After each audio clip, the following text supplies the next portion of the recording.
ತಿಂಗಳ ಹಿಂದೆ ವೀಸಾಗೆ ಅಪ್ಲೈ ಮಾಡಿದ್ರು. ದೇವಶಿಲ್ಪಿ ಯೋಗಿರಾಜ್ಗೆ ವೀಸಾ ರಿಜೆಕ್ಟ್ ಆಗಿದೆ.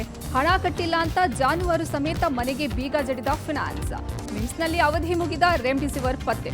ಲೋಕಾಯುಕ್ತ ದಾಳಿ ವೇಳೆ ಕಳ್ಳಾಟ ಬಯಲಿಗೆ. ಎಲ್ಲವನ್ನ ನೋಡೋಣ ಕರ್ನಾಟಕ ಟಾಪ್ 20ಯಲ್ಲಿ.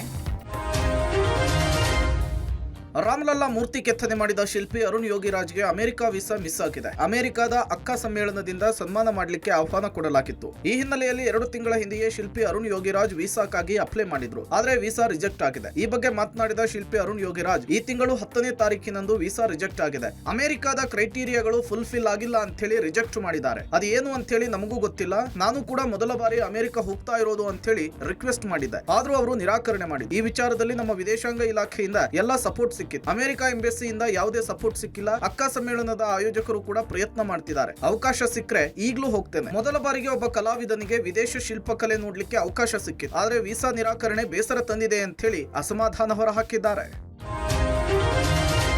ಫೈನಾನ್ಸ್ನಲ್ಲಿ ಪಡೆದಿದ್ದ ಹಣ ಕಟ್ಟಿಲ್ಲ ಅಂತ ಜಾನುವಾರು ಸಮೇತ ಮನೆಗೆ ಬೀಗ ಹಾಕಿರುವ ಅಮಾನವೀಯ ಘಟನೆ ದೇವನಹಳ್ಳಿ ತಾಲೂಕಿನ ವಿಜಯಪುರ ಪಟ್ಟಣದಲ್ಲಿ ನಡೆದಿದೆ. ಖಾಸಗಿ ಫೈನಾನ್ಸ್ನಲ್ಲಿ ನಾಗಪ್ಪ 2.5 ಲಕ್ಷ ಸಾಲ ಪಡೆದಿದ್ರು. ಹಣ ಕಟ್ಟದಿದ್ದರಿಂದ ಫೈನಾನ್ಸ್ನವರು ಕುರಿ ಮೇಕೆ ಸಮೇತ ಮನೆಗೆ ಬೀಗ ಜಡಿದಿದ್ದಾರೆ. ಕಳೆದ 2 ತಿಂಗಳಿನಿಂದ ಜಾನುವಾರುಗಳಿಗೆ ಏಣಿ ಮೂಲಕ ಮಹಡಿ ಹತ್ತಿ ನೀರು ಮೇವು ಹಾಕುತ್ತಿದ್ದಾರೆ. ಮನೆ ಹೊರಗೆ ಮಲಗಿ ವೃದ್ಧ ದಂಪತಿ ಜೀವನ ಸಾಗಿಸ್ತಾ ಇದ್ದಾರೆ. ಜಾನುವಾರು ಒಳಗೆ ಇದೆ ಅಂತ ಹೇಳಿದ್ರೂ ಫೈನಾನ್ಸ್ ಸಿಬ್ಬಂದಿ ಸ್ಥಳಕ್ಕೆ ಬಂದಿಲ್ಲ. ಇರೋ ಒಂದು ಮನೆಗೂ ಬೀಗ ಹಾಕಿದ್ದಾರೆ. ಮನೆಯ ಹೊರಗೆ ಜೀವನ ನಡೆಸ್ತಾ ಇದ್ದೀವಿ ಅಂತ ವೃದ್ಧ ದಂಪತಿ ಕಣ್ಣೀರಿಡ್ತಾ ಇದ್ದಾರೆ. ಕೊರೋನಾ ಕಾಲದಲ್ಲಿ ರೆಮಿಡಿಸಿವಿರ್ ಸಂಜೀವಿನಿ ಅಂತಾನೆ ಹೇಳಲಾಗ್ತಾ ಇತ್ತು. ಜೊತೆಗೆ ರೆಮಿಡಿಸಿವಿರ್ಗೆ ಸಾಕಷ್ಟು ಬೇಡಿಕೆ ಕೂಡ ಇತ್ತು. ಕೋವಿಡ್ ವೇಳೆ 1.5 ರಿಂದ 2 ಲಕ್ಷದವರೆಗೂ ಖಾಸಗಿ ಆಸ್ಪತ್ರೆಯಲ್ಲಿ ರೆಮಿಡಿಸಿವಿರ್ಗೆ ಚಾರ್ಜ್ ಮಾಡ್ತಾ ಇದ್ರು. ಆದರೆ ಮಂಡ್ಯದ ಮಿಮ್ಸ್ ಆಸ್ಪತ್ರೆಯಲ್ಲಿ 2022ರಲ್ಲೇ ಅವಧಿ ಮುಗಿದ ಬರೋಬ್ಬರಿ 40 ಲಕ್ಷ ರೂಪಾಯಿ ಮೌಲ್ಯದ ರೆಮಿಡಿಸಿವಿರ್ ಸಿಕ್ಕಿದೆ. ಲೋಕಾಯುಕ್ತ ದಾಳಿಯಲ್ಲಿ ಮಿಮ್ಸ್ನ ಕಳ್ಳಾಟ ಬಯಲಾಗಿದೆ. ಇನ್ನು ಈ ಮಾತ್ರೆ ಅಲ್ಲದೆ ಲಕ್ಷಾಂತರ ರೂಪಾಯಿ ಮೌಲ್ಯದ ಅವಧಿ ಮುಗಿದ ಔಷಧಿಗಳು ಕೂಡ ಪತ್ತೆಯಾಗಿದೆ. ಇದನ್ನೆಲ್ಲ ನೋಡಿದ್ರೆ ಮಿಮ್ಸ್ ಅಧಿಕಾರಿಗಳು ಹಣದಾಸೆಗೆ ಏಜೆನ್ಸಿಯೊಂದಿಗೆ ಶಾಮೀಲಾಗಿದ್ದಾರ ಅನ್ನೋ ಅನುಮಾನ ಮೂಡ್ತಾ ಇದೆ.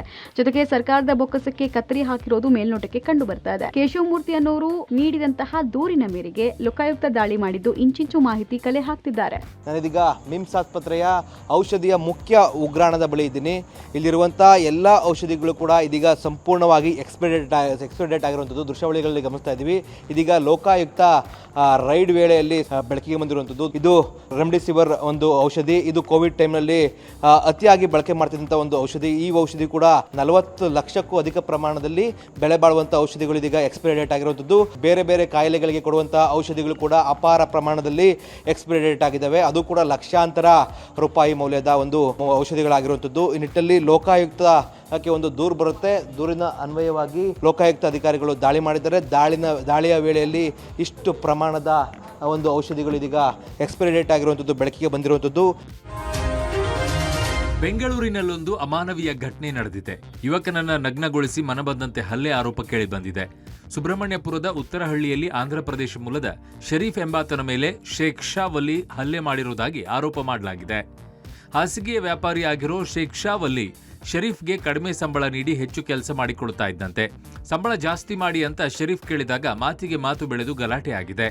ಅಲ್ಲದೆ ಶರೀಫ್ ಶೇಖ್ ಶಾ ತಾಯಿಗೆ ಅವಾಚ್ಯ ಪದಗಳಿಂದ ನಿಂದಿಸಿದ್ದಂತೆ. ನಂತರ ಶರೀಫ್ ಅಲ್ಲಿ ಕೆಲಸ ಬಿಟ್ಟು ಬೇರೆ ಕಡೆಗೆ ಕೆಲಸಕ್ಕೆ ಸೇರಿದ್ದಂತೆ.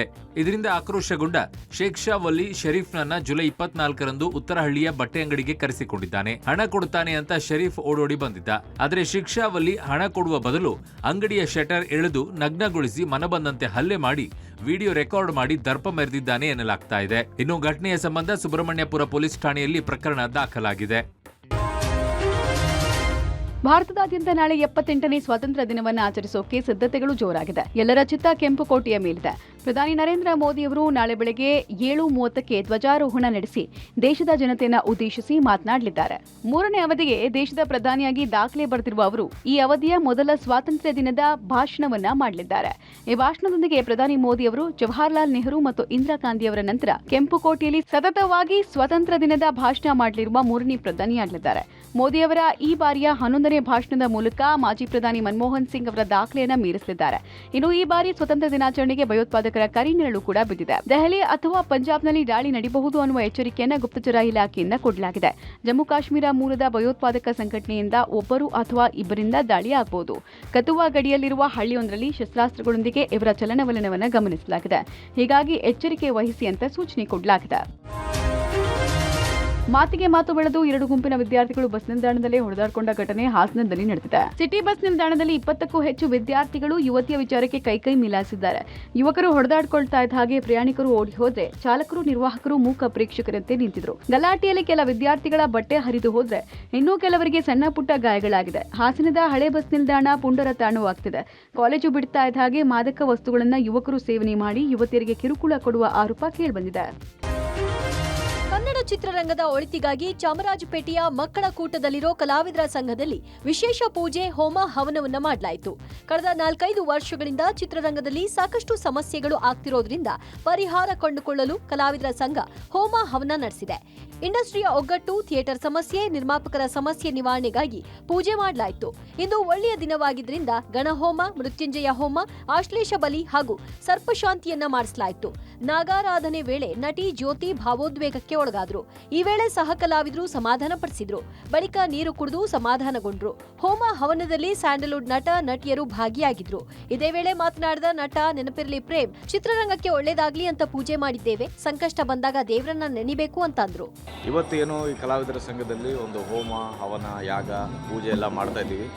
ಕನ್ನಡ ಚಿತ್ರರಂಗಕ್ಕೆ ಎಲ್ಲ ಕಲಾವಿದರಿಗೆ, ಇಡೀ ಕನ್ನಡ ಚಿತ್ರರಂಗದ ಕುಟುಂಬಕ್ಕೆ, ಅದು ಟೆಕ್ನಿಷಿಯನ್ಸ್ ಇರ್ಬೋದು, ಪ್ರೊಡ್ಯೂಸರ್ಸ್ ಇರ್ಬೋದು, ಡೈರೆಕ್ಟರ್ಸ್ ಇರ್ಬೋದು, ಕಲಾವಿದರು ಇರ್ಬೋದು, ಎಲ್ಲರಿಗೂ ಒಳ್ಳೆಯದಾಗಲಿ ಅನ್ನೋ ಉದ್ದೇಶದಿಂದ ಈ ಒಂದು ಪೂಜೆಯನ್ನು ನೆರವೇರಿಸ್ತಾ ಇದ್ದೀವಿ.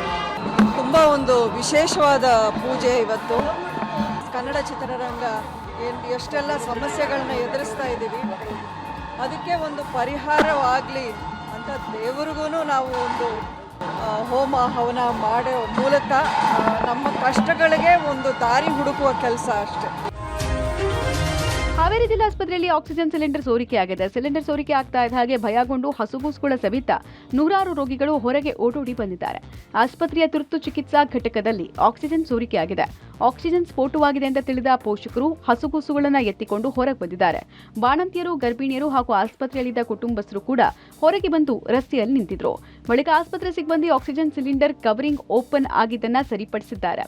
ಇನ್ನು ಈ ಬಗ್ಗೆ ಮಾತನಾಡಿದ ಜಿಲ್ಲಾಸ್ಪತ್ರೆ ಶಸ್ತ್ರಚಿಕಿತ್ಸಕ ಪಿಆರ್ ಹಾವನೂರ್, ಆಸ್ಪತ್ರೆಯಲ್ಲಿ ಯಾವುದೇ ಸ್ಫೋಟ ಆಗಿಲ್ಲ, ಆದರೆ ಜೀವ ಭಯದಿಂದ ತಾಯಂದಿರು ಮಕ್ಕಳ ಸಮೇತ ಆಚೆ ಓಡ್ ಬಂದಿದ್ದಾರೆ. ಯಾವುದೇ ಪ್ರಾಣಹಾನಿ ಆಗಿಲ್ಲ, ಒತ್ತಡ ಹೆಚ್ಚಾಗಿರೋದ್ರಿಂದ ಹೀಗಾಗಿದೆ ಅಂದ್ರು. ಕ್ಯಾಜುಯಾಲಿಟಿ ವಿಭಾಗದಲ್ಲಿ ಇದ್ದಂಥ ಒಂದು ಸಣ್ಣ ಆಕ್ಸಿಜನ್ ಸಿಲಿಂಡರ್ ಕವರಿಂಗ್ ಓಪನ್ ಆಗಿ ಆಕ್ಸಿಜನ್ ಇದಾಗಿದೆ ಅಷ್ಟೇ. ಬಟ್ ಯಾವುದೇ ಅವಘಡ ಆಗಿಲ್ಲ. ಪ್ರೆಸೇಜ್ ಹೆಚ್ಚಿರೋದಕ್ಕೆ ಅದು ಸೌಂಡ್ ಮಾಡಿ ಬಂದಿದೆ ಅಷ್ಟೇ. ಯಾವುದೇ ಜೀವ ಹಾನಿ ಆಗಿಲ್ಲ.